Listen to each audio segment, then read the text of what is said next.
Okay, we're gonna do a little a narrative / tell you what's actually happening for the teddy bear picnic. These are actually cupcakes. The theory is that somewhere in the world of teddy bear picnics are actually a village full of racially diverse cupcakes, which is far-fetched at best. I really like the international cigarette holder there. I think it really plays it up. We really wanted to encompass all cultures with this production. It reminds me of that Saturday Night Live with Christopher Walken. Yes. And a little hint of Audrey Hepburn. Yeah, that's true too. Lemonade there. Like you can see, these are all the teenagers bumping around. Just living life. And yeah. Here we have another cupcake because it's a birthday for Baby Bear. And turns out, looks like the cupcake is alive. Is alive. And I remember the name of that skip was the Continental.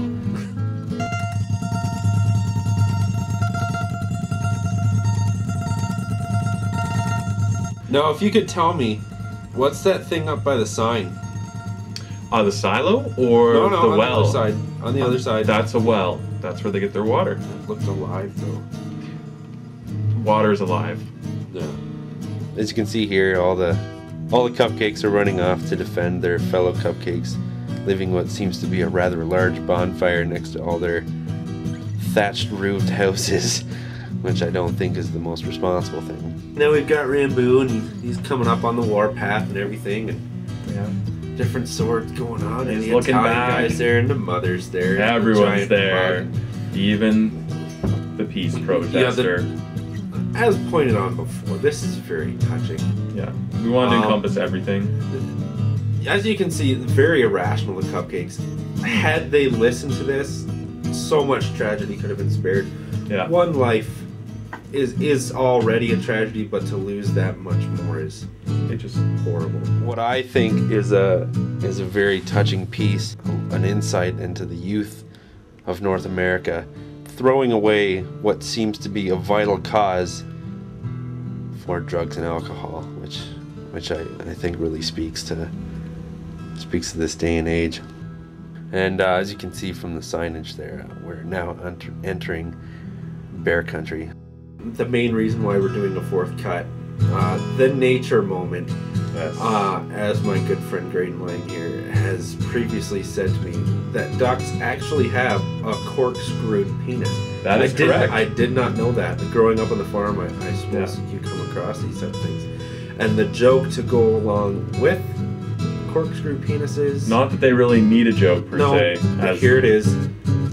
I guess if your ass is watertight, you're gonna need to uncork it somehow. That's the joke. Absolutely. And here we have, once again, tragedy at its best. Just the pure instinctive evil of ducks. Poor little baby cupcake just trying to cross the bridge. That one duck's got a huge bill and is just putting it to work. Just pummeling him with his pecker. That's unfortunate. And the camel here again. You gotta put your camo on before you go to attack a papa bear. But it doesn't help because it's a pink blanket. And he comes up and he goes, you know what? That's not cool. Talks to Papa Bear. Papa Bear is not having it. And pretty much deep throats that whole cupcake. Brother Bear's there. With the backpack going. He gets the sprinkles there. We're usually behind at this point. Yeah, but this time and trips. He's getting the Amazonian. He's got the gun. Giving her the Amazonian. And if I didn't know if you could see that from behind, but right there, Gerald gets him in the heart with it. With the saber. Just before. I didn't catch that. As I said, I thought it was a heart attack. A lot of stuff's going on, guys. You gotta keep your eyes peeled. That was a full ambush. They came from every angle. No, they wouldn't let anyone get away. And Grandpa Bear's the next to go, obviously suffering from his wounds. Brother Bear has been overtaken. Obviously the most painful of the deaths. Most of it's pretty quick for the most part. Brother Bear got the worst of it. I don't know why. Like Mother Bear is getting pretty rough, you know. But the thing is, she wasn't aggressive through the whole thing, and that mother or matriarch cupcake, I think, needs some sort of counseling. yelling at her son, drinking extremely heavily from that last shot there, and bludgeoning people to death. About the head, like a body shot isn't bad now and again. If you start going for the head and multiple times, you've got problems. Especially when you have rollers in your hair for your entire life. I mean, yeah, and she's got a huge lower jaw.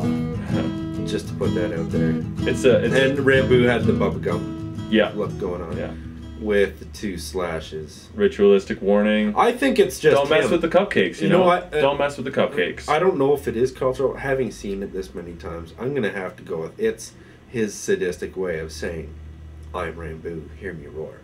Because Zorro's got the Z. I couldn't argue with that. I think you're right on the money there, buddy. Yeah. There's the ducks. 3 of them. Without the 4th, it's not the same. There's a lot of pain in that family now. You usually see in the line of ducks. Like, you usually see the line of... Now it's 3's company. 4's a crowd. I never really liked that show. Crowds of ducks are good stuff. Yeah. 3 is sad. And then you've got the Hoop It Up. Yeah. The OK side. And that's the end. That's about it, folks. Hope you enjoyed the ride. That's all we're going to do, because I think we drew that last one out quite a bit for that one duck joke. That was pretty long. Which we thought of 2 takes ago. But I forgot to put it in the last one. But it's been fun. Yeah, hope you enjoyed it. It's always a pleasure. Don't get up here as much as I should, but I'm here now.